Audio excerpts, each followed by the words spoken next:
Words can build bridges or start wars, express love or inflict wounds.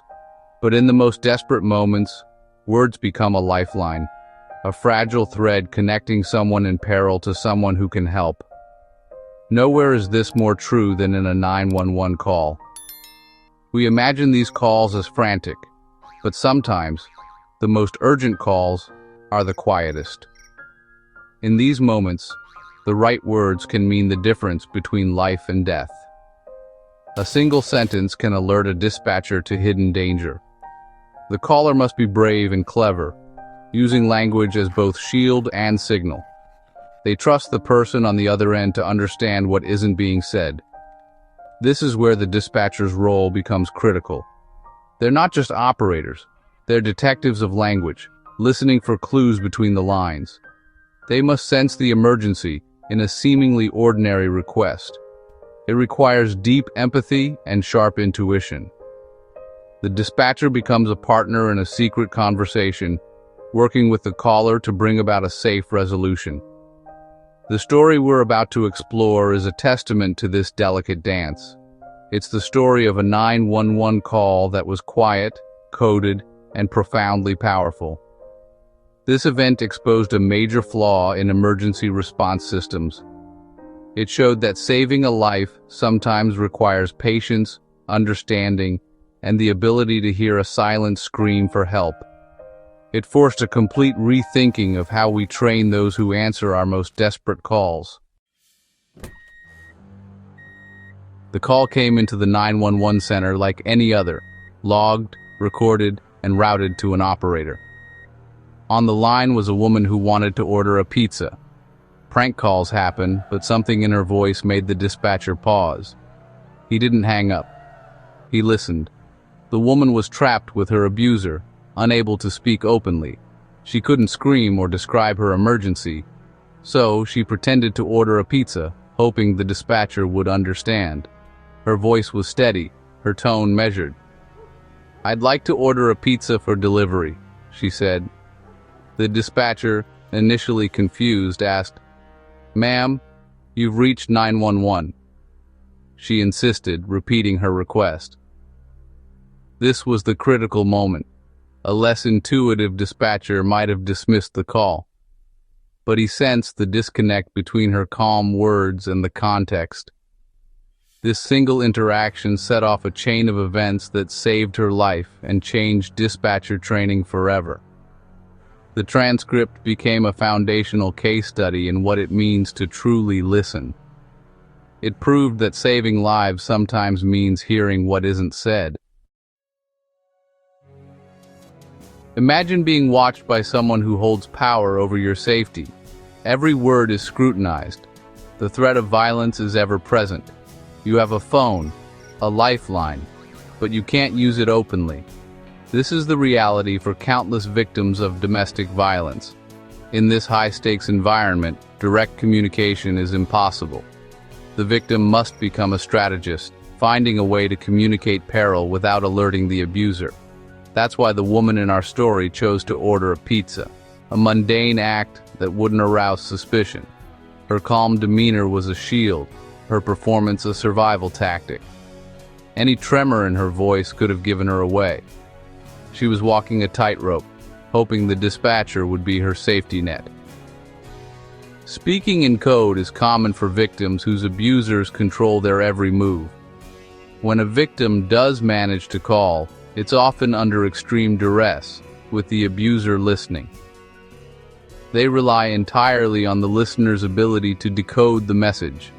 They trust a stranger with their life, hoping their quiet coded words will be heard louder than any scream. The pizza call was a masterclass in this secret language. It showed how a simple act could carry a desperate plea for help. Intense fear or trauma can silence a person in ways we often misunderstand. The fight or flight response is well known, but many freeze, unable to think clearly or speak. A victim might seem calm or detached, not by choice, but as a survival mechanism. For someone in trauma, direct speech may not be possible. The brain's fear response can hijack logical thought and speech. This is often misinterpreted as a lack of urgency. The calm voice is a scar, a symptom of the trauma they're trying to escape. Expecting clear emotional accounts from victims is not just unrealistic, it's dangerous. The dispatcher could have ended the pizza call in seconds, but he listened with patience. When she insisted on ordering a pizza, he didn't dismiss her. Intuition told him something was wrong. He shifted to simple, closed-ended questions. "Are you in danger?" allowing her to answer quietly. This was a critical move. Quick, quiet answers less likely to alert an abuser. He adapted his method to her reality, building a new form of communication on the fly. His calm, steady voice created a pocket of safety for the caller. By staying composed, he reassured her, "I understand. I am here." He became her partner in survival. He accepted her strange request and worked within its framework. He asked for her address for the pizza delivery, confirming details using the metaphor. He dispatched police without breaking the cover of their coded conversation.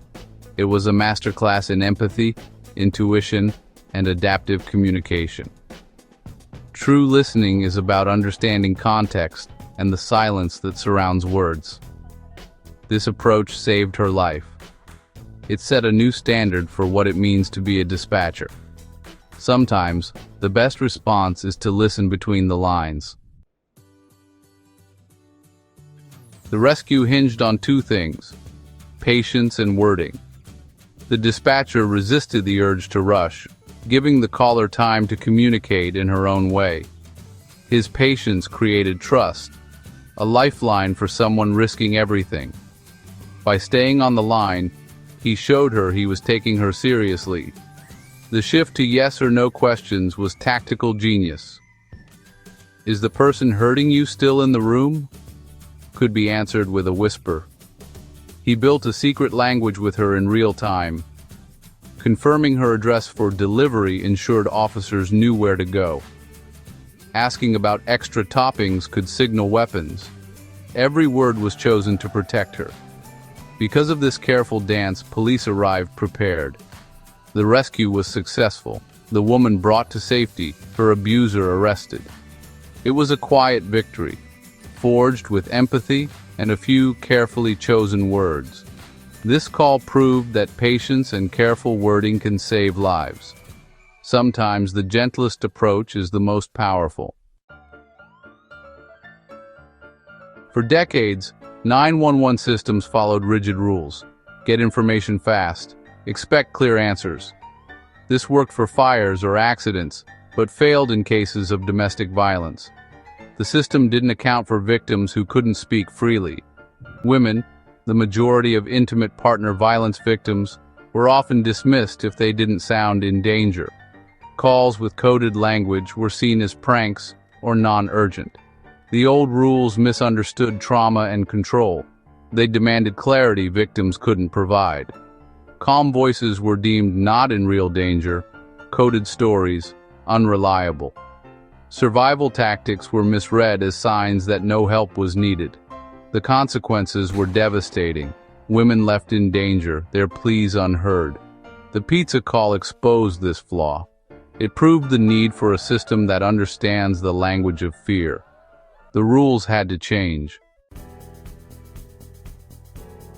The pizza call transcript spread quickly through emergency response circles.